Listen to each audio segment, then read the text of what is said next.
Every night I dream of freedom, and then I open my eyes and I'm in the same familiar jail cell. I take a few minutes to swallow my disappointment and begin my morning push-ups. Maybe tomorrow I'll wake up somewhere else. I've not lost hope. This is important, especially if you are at home and you're not yet as successful as you want to be, if you don't have your life in exactly the place you want it, if you still feel trapped, whether it's financially or some other way. You wake up and you must be dreaming of freedom, but when your eyes open, after the disappointment, swallow the disappointment, take a minute and look around you and say, I deserve more than this. But then, what's the important point? You must begin to work instantly.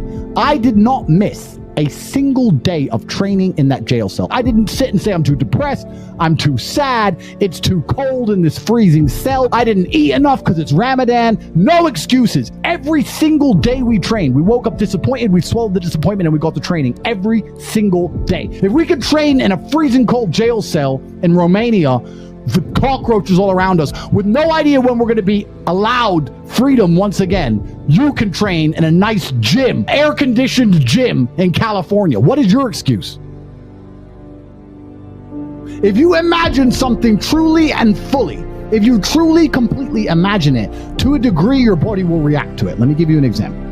If you truly imagined yourself at war, day after day, you imagined yourself under attack, defeating the Matrix agents, you're top G, you're walking through life, the agents are coming, you're doing Aikido and you're destroying them, and you're the most powerful man in the world. If you truly imagined that and felt it in your mind to the point where you thought you were there and you felt it in your body, I would guarantee you, after X amount of time, you would have a higher testosterone level and your muscles would be stronger than if you didn't. I will guarantee you that. So first things first, you need to be worthy of respect. And you're going to be worthy of respect through having things which are difficult to acquire. So first things first, the basic things, you need to be very focused on trying to make money, because people listen to you when you have money. They just do. Secondly, you need to be in fantastic physical condition, because when you're in fantastic physical condition, it cannot be bought. It must be earned. And people know that. If someone walked in to sell me something and they were obese, I would not trust them the same as if they were in fantastic physical shape. Because I'd say, I don't think you have dedication and heart. There's something about you that I just wouldn't trust you the same. So fantastic physical condition and money is the first thing. The second thing, whatever your ideas are, you need to learn how to communicate them. Speaking is a superpower in and of itself. You need to become a fantastic communicator. You need to be comfortable in all realms of communication. You need to be persuasive. You need to be comfortable arguing. You need to be good at debating. There's a lot of people out there in the world who have ideas that they can't even project into somebody else's mind. How are you gonna rule the world with that? How are you going to get your ideas out there and make an influence if you can't make other people understand exactly what you think? That's the first thing. Second thing, once they understand exactly what you think, you need to make them agree with what you think. These are two different skills. Must be practiced and must be learned. If you're 20 years old and you want to change the world, you need to be having endless debates, endless, without resorting to name calling, not on Twitter like a dummy, in person. And you need to come across in a way that people agree with you. We can go back quickly and talk about the red pill. The difference between me when I talk to girls on these panel shows and every other guy when they talk to girls on these panel shows is, when I'm done, all the girls want me. I say the same thing, and by the end the chicks are in love with me, as opposed to saying the same thing and the chicks thinking I'm a dickhead. That's the difference. I project my ideas and I make them agree with my ideas to a point where they're like texting me afterwards. I'm not saying anything different, it's how I'm communicating it. You can catch more flies with honey than hurting people sometimes. So you need to be good at everything. You need to have a Swiss Army knife of tools. I know when to be intimidating or aggressive. I know when to come across as obtuse. I know when to come across as exceptionally open-minded and easy to understand. I know when to come across as understanding. I know all these things. This all has to be practiced. And a lot of it is, communication. I would say, if you're going to say to a 20-year-old who's truly exceptional and driven, I'd say you need to become a master communicator. Because once you can do that, you can do anything. And that fixes all the other problems, right? We talk about making money. If you're a master communicator, you do fantastic in sales.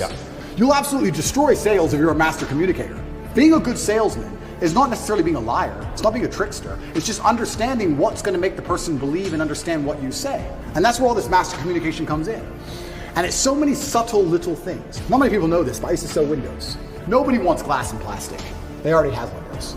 So you got to find a way to sell them these windows. How do you do that? If I walked in and said, would you like new windows? And they essentially said, no, we don't need new windows. Our windows look fine. I would say, but what about the security aspect? While looking at their 3-year-old child.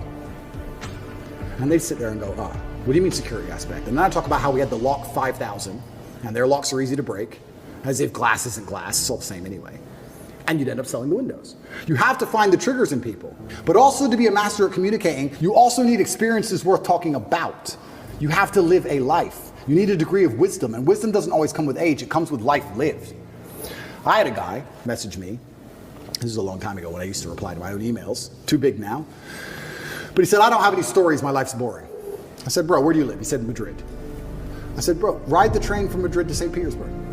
Ride the train from Madrid to Vladivostok, do the Trans-Siberian Railway. Cost you like $300. He goes, oh, but what if I get robbed? Exactly! That's exactly the point! What if you get robbed? Now you have a story. Maybe you'll die, maybe you won't. But you have a story. Don't bring your watch. Have you got a Rolex? No one wants to rob you anyway. Don't worry about it. You're brokey. Get on the train. There has to be that degree of risk to even have a story, because when you have a story, then you can communicate the story. You can't be an empty vessel either. So when you say you're telling me how I build this 20-year-old into a super soldier. Yeah, he has to be a master communicator, but he also has to do things which are risky. Risk has value intrinsically linked to it, intrinsically. This is why people, when you do risky things, people want to hear the story. Your coolest stories involve risk. Something went wrong, this could have happened, I made it out. Without these risks, you haven't got it. So I would say to the 20-year-old, do what I did, get in the cage, get in the ring. Knock someone out, get knocked out, train hard. Fighting will teach you everything you need to know about life. You'll learn everything about who you truly are. You'll learn if you're a coward or not. You'll learn everything about perseverance and hard work and dedication, everything about being underappreciated. You learn everything about fear.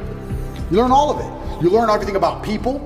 You win a fight, check your phone. Lose a fight, check your phone. You learn all about people. You learn all about women. I learned so much about women through fighting. When I had a fight coming up and I was weight drained and I had barely eaten in weeks and I'd lost all this weight and I had a world title fight and I'm fighting a guy who might kill me and she's complaining about the toilet seat.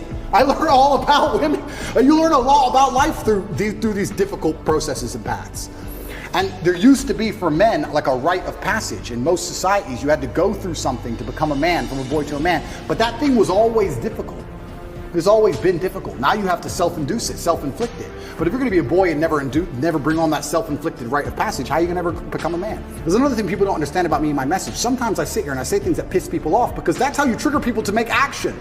I have often written emails or done videos, especially to men when I want to help men, to piss them off. You're a loser. You're a dumbass. Andrew, why do you mean? Because you're not going to go to the gym unless I tell you you're a fucking loser. And you are a loser, and I'm not lying to you. You are a loser.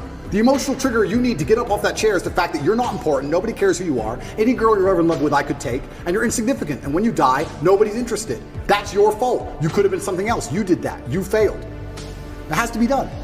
You have to be a master communicator, and sometimes that involves also insulting people.